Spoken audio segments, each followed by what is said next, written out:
नमस्कार. महाराष्ट्राचे राजकारण या यूट्यूब चॅनलमध्ये तुम्हा सर्वांचं स्वागत.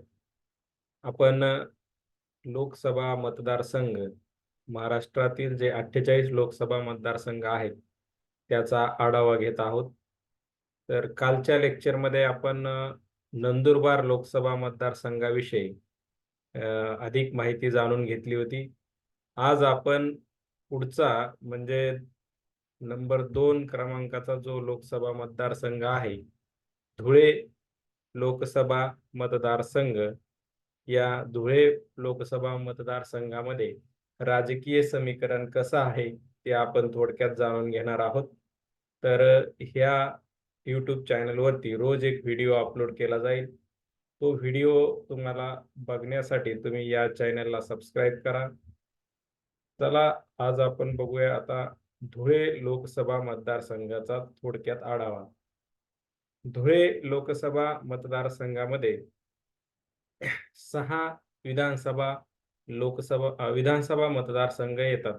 धुळे लोकसभा मतदारसंघाअंतर्गत, जे की आपण मागील लेक्चरमध्ये बघितलं होतं की प्रत्येक लोकसभा मतदारसंघाअंतर्गत 6 विधानसभा मतदारसंघ येतात.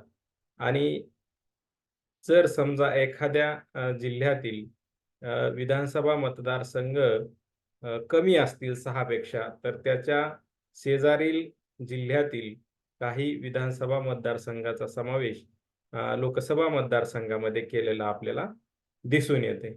आता धुळे लोकसभा मतदारसंघाचा इतिहास थोडक्यात जर बघायचा झाला, तर पूर्वी खानदेशमध्ये पूर्व खानदेश आणि पश्चिम खानदेश असे 2 जिल्हे होते. आणि त्यानंतर 1961 ला धुलिया म्हणून लोकसभा मतदारसंघ झाला आणि त्यानंतर धुळ्यामधून परत नंदुरबार जिल्हा निर्माण करण्यात आला आणि मग नंदुरबार मतदारसंघ वेगळा आणि धुळे मतदारसंघ वेगळा झालेला आहे. तर या धुळे लोकसभा मतदारसंघामध्ये जे 6 विधानसभा मतदारसंघ येतात, तर त्यात धुळे जिल्ह्यातील धुळे शहर, धुळे ग्रामीण आणि सिंदखेडा हे 3 मतदारसंघ आहेत. आपण कालच्या लेक्चरमध्ये बघितलं होतं की धुळे जिल्ह्यातील 2 विधानसभा मतदारसंघ हे नंदुरबार लोकसभा मतदारसंघात येतात, साक्री आणि शिरपूर. आणि धुळे जिल्ह्यामध्ये 5 विधानसभा मतदारसंघ आहेत. त्यापैकी 2 नंदुरबार जिल्ह्यामध्ये गेल्या कारणाने आता 3 राहिलेले धुळे शहर, धुळे ग्रामीण आणि सिंदखेडा. त्यामुळं आणखी 3 विधानसभा मतदारसंघाची आवश्यकता या धुळे मतदारसंघामध्ये करण्यात आली आहे. त्यामध्ये नाशिक जिल्ह्यातील मालेगाव मध्य, मालेगाव बाह्य आणि बागलाण, म्हणजे या धुळे मतदारसंघावरती 2 जिल्ह्याचा प्रभाव असल्याचं आपल्याला दिसून येते. 3-3 विधानसभा मतदारसंघ आहेत. त्यामध्ये धुळ्यातील 3 मतदारसंघ आणि नाशिकमधील 3 विधानसभा मतदारसंघ. आता अलीकडेच आपण बघितलं की कांद्याला निर्यात बंदी घालण्यात आली आहे. केंद्र सरकारने सुरुवातीला कांद्यावरती 40% कर निर्यात कर लावला. त्यानंतर आता पूर्ण कांदा निर्यातीसाठी बॅन केला आहे. तर याचा पण कुठेतरी राजकारणावरती 2024च्या लोकसभा निवडणुकीवरती होईल अशी शक्यता आहे. आता 2019च्या लोकसभा निवडणुकीमध्ये भाजपचे सुभाष भामरे हे विजयी झाले होते.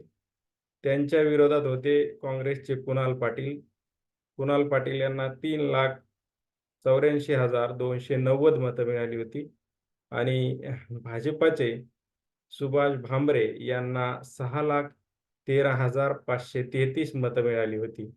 म्हणजे 2,29,243 मताधिक्याने सुभाष भामरे इथून निवडून आलेले आहेत 2019च्या लोकसभा निवडणुकीमध्ये.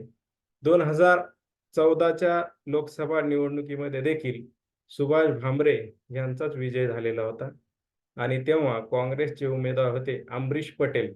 त्यांचा पराभव करून सुभाष भामरे निवडून आले होते. आणि आता 2024 मध्ये ते हॅट्रिक साधतायत का हे बघणं उत्सुकतेचं ठरेल. आणि आता या अ, धुळे लोकसभा मतदारसंघाअंतर्गत जे विधानसभा मतदारसंघ येतात 6, त्याचाही आढावा घेणे आवश्यक आहे. तर धुळे जिल्ह्यातील धुळे शहर या विधानसभा मतदारसंघाचे आमदार 2019ला फारुख शहा हे एम-आय-एमचे उमेदवार निवडून आलेले आहेत.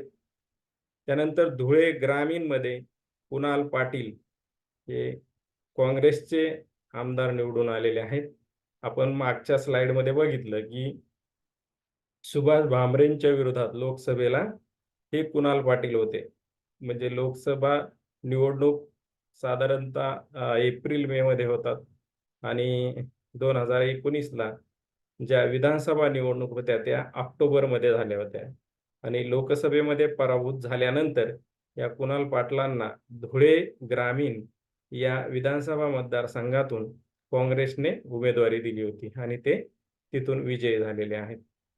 त्यानंतर सिंदखेडा विधानसभा मतदारसंघातून भाजपचे जयकुमार रावल हे निवडून आले होते 2019च्या विधानसभा निवडणुकीत.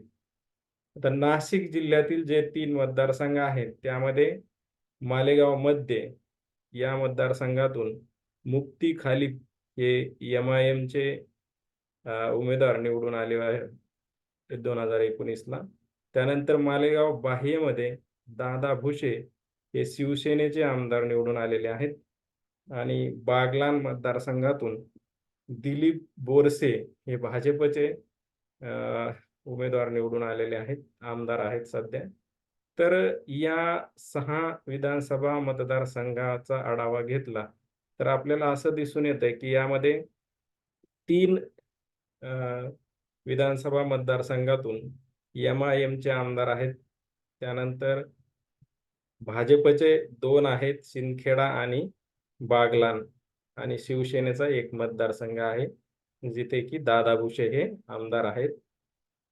तर यावरून असं लक्षात येतंय की या लोकसभा मतदारसंघामध्ये भाजपचे 2 आमदार असल्या कारणाने आणि एम-आय-एमचे 2 आहेत आणि शिवसेनेचा 1 आहे.